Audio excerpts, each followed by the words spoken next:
Maestro, second concert that's part of the Strauss Festival, Richard Strauss Festival, and it starts with, again, another American premiere, and how proud we are to have these premieres, world premieres, American premieres, to start each of our 75th anniversary concerts. This one from a fellow named Doug BALLIETT. Doug BALLIETT he was a former assistant principal bass here in the San Antonio Symphony, and then went back to school in Juilliard and studied Baroque and other performance practices.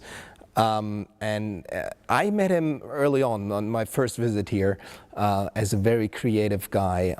He already started composing, and I thought it would be a terrific idea because he's a completely out of the box thinker, and he wrote something really, I would say, humorous and nice, and it's also a very personal composition about his time here with the San Antonio Symphony, and it's called "I'm Sorry, Texas," and it goes through various stages of his being here, and it's a wonderful piece, and it's very creative and very personal to us. What a great idea, and the fact that he came from the San Antonio Symphony is very interesting.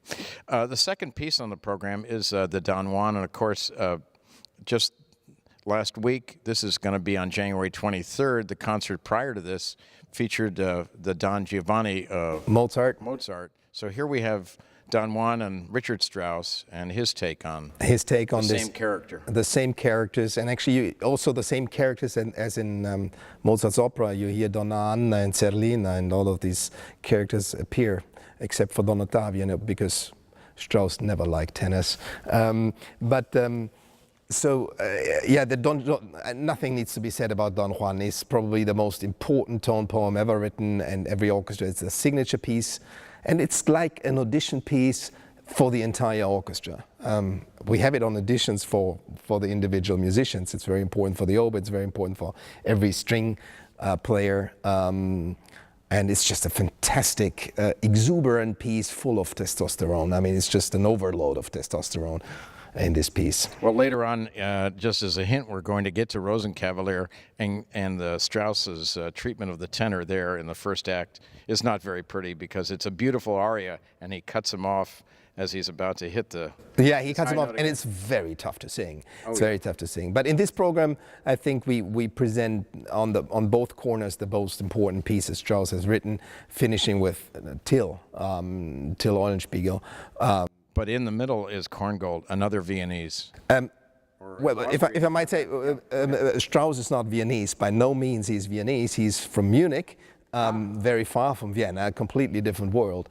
Well, in Texas terms of mileage. In Europe terms of cultural differences, you sometimes, I mean, I lived in a corner of Europe where you could drive to 5 different countries within an hour. And speak 5 different languages with 5 different currencies. So I think at that time it was even far more prominent. Korngold was probably, in a certain way, his best student, though he was never a student. But he was influenced by Richard Strauss enormously, and his operas especially were influenced by Richard Strauss's opera. If you ever heard Die Tote Stadt by Erich Wolfgang Korngold. Which you just conducted in Dallas. In Dallas last season, which is basically following in the footsteps of Richard Strauss and expanding the Strauss orchestra in a very interesting way. So I wanted to show one composer who really was deeply influenced by Richard Strauss, and this is a late work by Korngold that he has written way after his big career here in Hollywood, that changed the Hollywood business and the film scoring in a very dramatic way, and he wanted to go back into serious music writing, and basically the violin concerto is the only piece that made it in that last phase of his life. And I heard that Huberman urged him to write this. Exactly, Huberman. And here we had Huberman's violin here with Josh Strauss. With Josh Bell. Josh Bell, and now we have Daniel Hope, who comes also with, I think, with a very interesting story of his family and the Holocaust and how it affected his family. very similar to the Korngold family, very similar to the Huberman family, and I think it ties it in very well within our festival.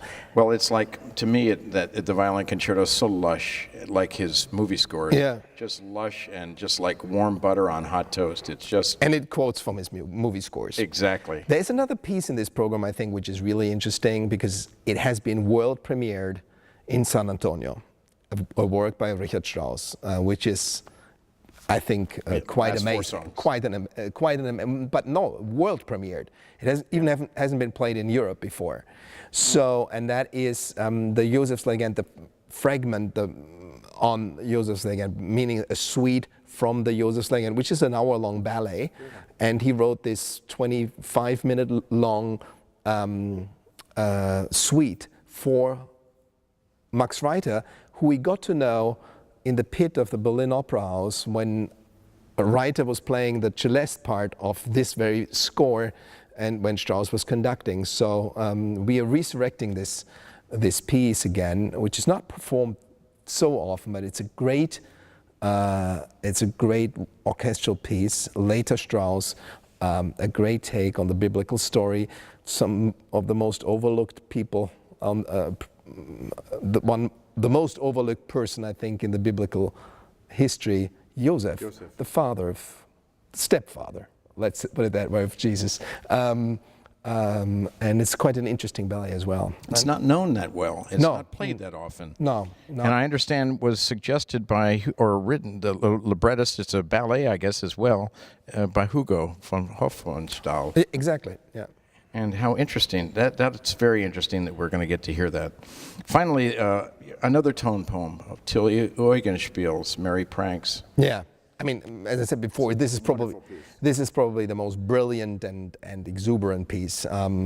Pretty dark, because this is a very dark story. I mean, he gets decapitated at the end. I mean, it's for his pranks that have been very merry, but not for the authorities so much. They didn't like the pranks so much, so he ends up quiet. Well, it's not going to be a very quiet concerto or concert because it's just jam-packed, and it's January 23 and 24 here in the HEB Performance Hall of the Tobin. And thank you, Maestro. We're looking forward to it.